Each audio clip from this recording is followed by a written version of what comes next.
Welcome to Climb Stories, where every struggle becomes a summit and every failure leads to the next breakthrough. Today, we bring you a story that begins with distance and ends with connection. This is the journey of Eric Yuan, the immigrant engineer who turned a long train ride and a simple dream into one of the greatest digital revolutions of our time: Zoom. Every great invention starts with a problem. Eric's began with love and a 10-hour train ride. As a young student in Shandong, China, Eric was in love with a girl who lived far away. He would sit on those exhausting train journeys, spending 10 hours each way just to see her face. And on those endless rides, a thought began to take root. What if I could see her without traveling? It sounded like a dream, something impossible in the 1980s. But that tiny spark would grow into an idea that would change how the entire world communicates. Eric Yuan wasn't born into privilege or connections. He was one of 6 siblings, born in an ordinary Chinese family. His parents were engineers, and from a young age, he loved building things. Anything he could take apart, understand, and make better. But more than that, he was a dreamer. He believed in technology's power to bring people together. In the 1990s, as the internet started to change the world, Eric heard about Silicon Valley, a place where people turned ideas into reality. It was thousands of miles away, in a country he had never seen, but he made up his mind. One day, I'll go there. That dream would test his patience, resilience, and faith in ways he could never imagine. Eric applied for a US visa. He was rejected. He applied again. Rejected. Again, rejected. 8 times in total, he was told, no. Most people would have stopped trying after 2 or 3. But Eric didn't. He kept going because he believed the door would eventually open. On his 9th attempt, it did.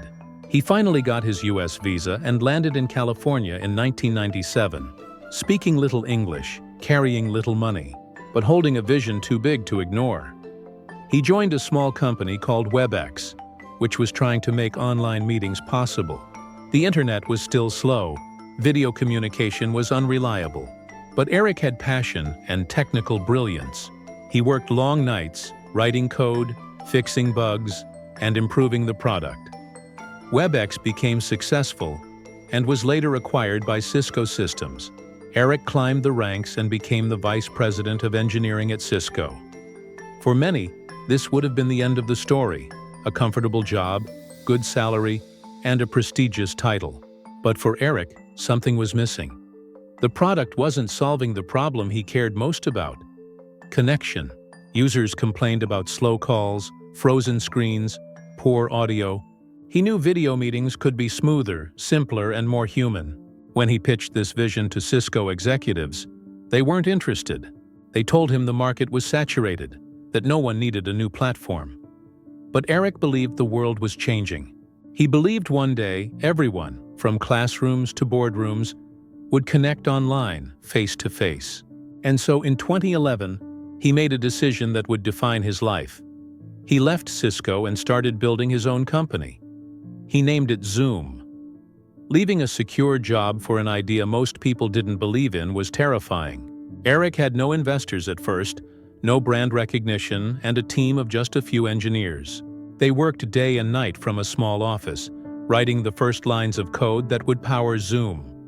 When he approached investors, most turned him down. They said the market was too competitive.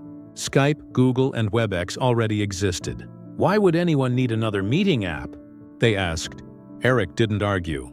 He simply smiled and said, because none of them make people happy. That was his secret. He wasn't building a product. He was building joy, ease, and connection. He obsessed over one question: how can I make people happy when they talk online? Zoom launched its first version in 2013. Slowly, it began to attract attention. Unlike other platforms, it didn't crash, didn't freeze, and didn't make you wait. You clicked a link, and it just worked. Customers loved it. Schools, startups, and small businesses started using it. Word of mouth spread faster than any marketing campaign. Still, the climb wasn't easy. Big competitors tried to crush Zoom by offering free versions of their tools. Investors doubted Eric's strategy of focusing on product quality over profit. But Eric stayed true to his philosophy. Happy users first, revenue later. By 2015, Zoom had millions of users. Eric's leadership style made it unique. He personally replied to customer emails, listened to complaints, and even joined random Zoom calls to check the user experience. People didn't just like Zoom, they loved it. Then came 2020, the world shut down. Offices closed, schools went remote, families were isolated. And in that moment of global disconnection, one tool became the bridge that held everything together: Zoom. In just a few months, daily meeting participants exploded from 10 million to over 300 million. It wasn't luck. It was the result of years of preparation, vision, and relentless dedication. Zoom became the heartbeat of connection. Classrooms, weddings, board meetings, family gatherings, all happening through a platform once built by an immigrant who just wanted to see his loved ones without a train ride. Eric Yuan's humility never changed. Even as his company went public in 2019, making him a billionaire overnight, he continued to remind his team of their purpose. "We are not in the business of video conferencing," he said.